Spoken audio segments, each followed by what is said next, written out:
Yeah. What's up? What's up? What's up? What's up? Damn boys. Back with custom doubles. Again.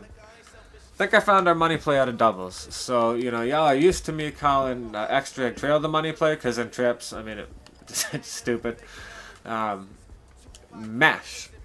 I was running this play in house rules and I was just spamming it against people. Pretty much the same way we were spamming extra egg trail.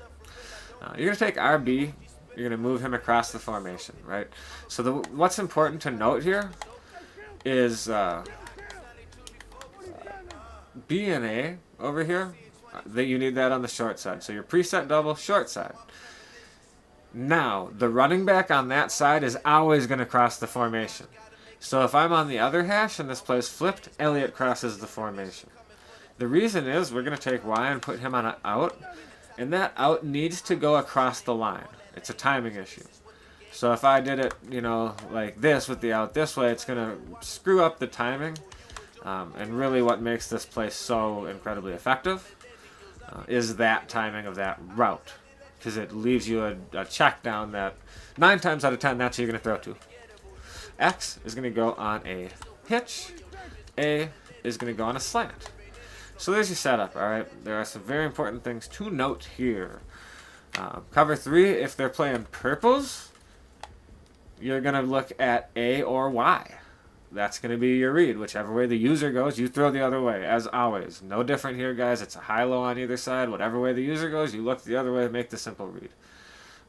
If they hard flat it, you're throwing to A or B. If they cloud flat it, you're throwing to X or Y.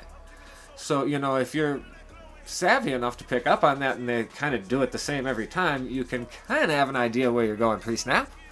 The idea, though, is we want to eventually just kind of get them pissed off and force them into a hard flat, and then we rip them with A or B. That's the idea. Now, here's your adjustment for this, because obviously you can be blitzed out of this.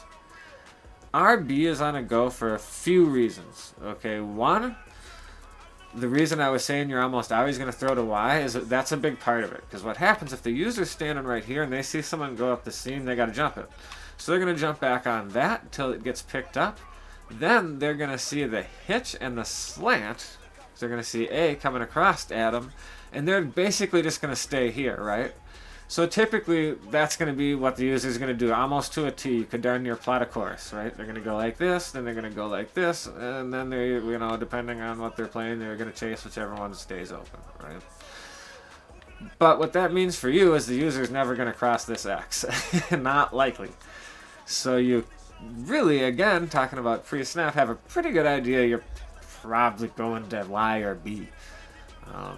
And it's usually Y. So it's important that you do have a running back there with some good abilities. You want to have some arm bar or whatever it is. You want to have some stuff where you can get some extra yards, make some guys miss, and that's when this can start to get real frustrating for people. But even if they don't miss, it's a running back. You lean on them, fall forward for a few yards. Okay, so you got 4 yards. Chunk, guys. I hope y'all enjoyed that play. There are some things that I want to note as well. How do I put this? This play also works really well when you switch back and forth between this and the mesh in trips. So like when people were covering this, then I would switch to the trips mesh, and that was really giving them fits. So obviously just using this in concert with the scheme we've developed is best. And if at all possible, having RB on that go is best. It messes with the users. And also, it's going to... I am going to have to run this one. Watch the slant. So you see what happens, right, is that this guy in the deep third here, he saw that guy running up the seam and took off downfield. So if you're looking at a cover 3 or a cover 4, that go is really going to help pull stuff open. Cover 2, it ain't going to matter. But again, the user is inclined to chase it. Those are the reasons you want that in. If you can't have it in, you can't have it in, guys. Like, comment, subscribe. check out the in-game footage. We're going to roll that next. Enjoy.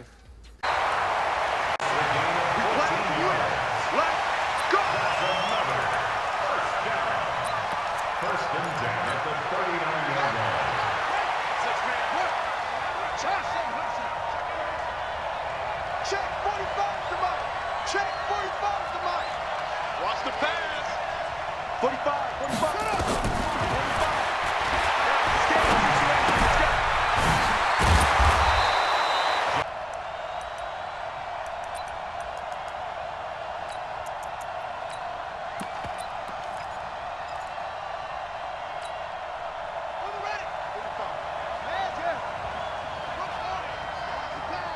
Watch the pass. 45 to Mike, 45 to Mike. Stop your whining.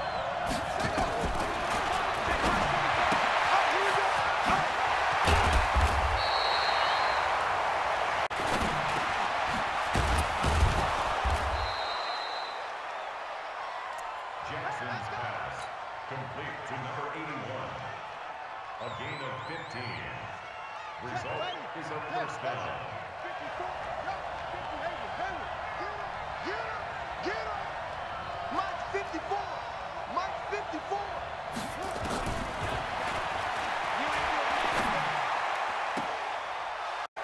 Jackson's pass, complete to Tom Gurley.